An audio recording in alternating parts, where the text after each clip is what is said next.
In a bustling Yoruba town, there were two famous Amala joints side by side. One was run by Mama Aduke, a cheerful, middle-aged woman known for her irresistibly soft Amala and flavorful soup. The other was managed by a struggling young man named Akin, who inherited the business from his late father. Though Akin's food was good, Mama Aduke's always seemed to taste better, and everyone flocked to her store.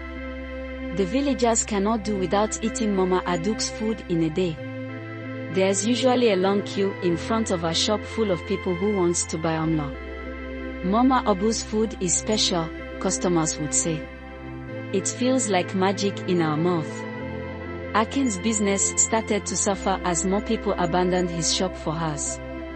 He tried everything, changing his recipes, improving his service, and even reducing prices, but nothing worked. Every day, he watched as Mama Aduke's store overflowed with happy customers while his remained nearly empty. One day, Akin's younger sister, Bisi, who worked with him, said, "Brother, there's something strange about Mama Aduke. How can her food be so perfect? We need to find out her secret." At first, Akin dismissed her words. "Mama Aduke is just a good cook. Don't start unnecessary rumors." But as days turned into weeks and their shop fell closer to ruin, Akin decided to investigate. One evening, after the market had quieted down, Bisi stayed behind and hid near Mama Aduke's shop. She watched as Mama Aduke finished cleaning up and locked her doors. Then, instead of going home, Mama Aduke walked down a dark path that led to the outskirts of town. Curious, Bisi followed her, keeping a safe distance.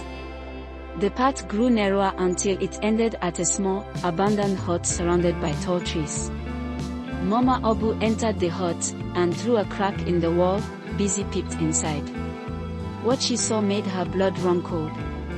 Inside the hut, Mama Aduke had a large clay pot bubbling over a fire. Around her were human bones, blood-stained clothes, and jars filled with dark substances. Mama Aduke chanted strange incantations as she stirred the pot. She reached into a sack and pulled out what looked like a human finger, tossing it into the mixture. "This is the secret to my success," Mama Aduke whispered to herself, laughing wickedly.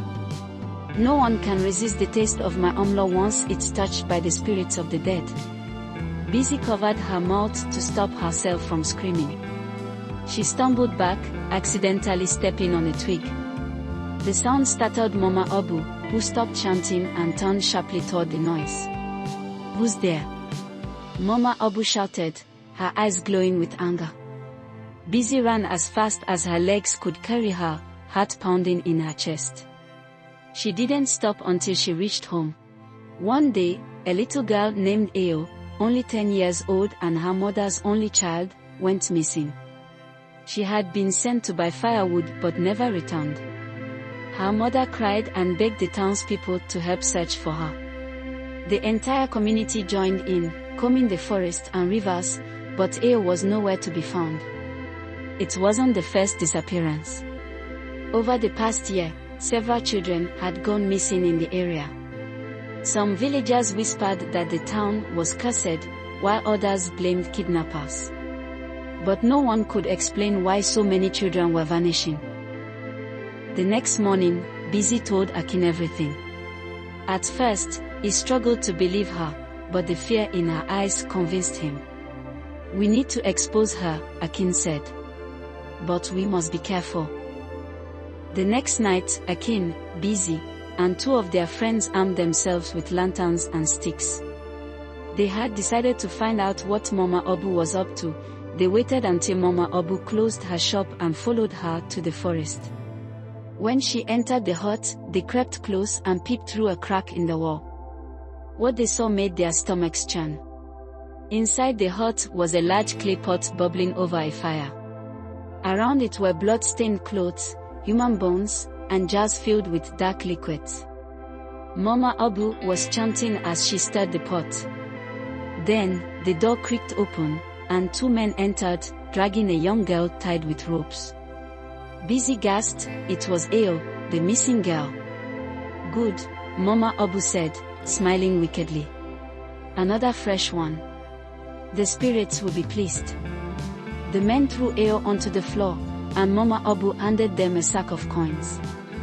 Go and bring me 2 more by the next market day, she ordered.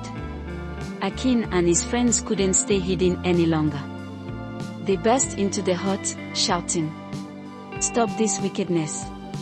Mama Abu screamed in surprise but quickly grabbed the knife. "You dare to interfere with my work," she shrieked. The men tried to fight back, but Akin and his friends overpowered them. One of the men managed to escape, but the others, including Mama Abu, were tied up. Ao was freed, crying but unharmed. The next morning, the town gathered at the chief's palace. Akin and his group presented the evidence from the hut: human bones, blood-stained clothes, and the trembling Mama Abu. Under questioning, Mama Abu confessed everything. She had been using human body parts to prepare her magical amla. She claimed that the spirits of the dead gave her food its unique taste, which made people crave it. To get the ingredients, she hired kidnappers to bring her children from neighboring villages and sometimes even from her own town. The crowd was horrified. Mothers wept, thinking of their lost children. Ao's mother hugged her tightly, grateful her daughter was safe.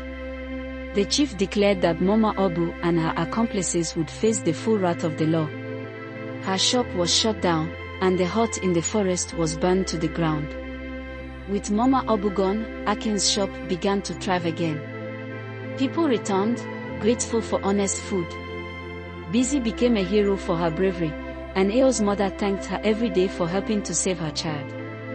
Though the town would never forget the horrors of Mama Abu's deeds, they learned an important lesson: true success is built on honesty, not evil.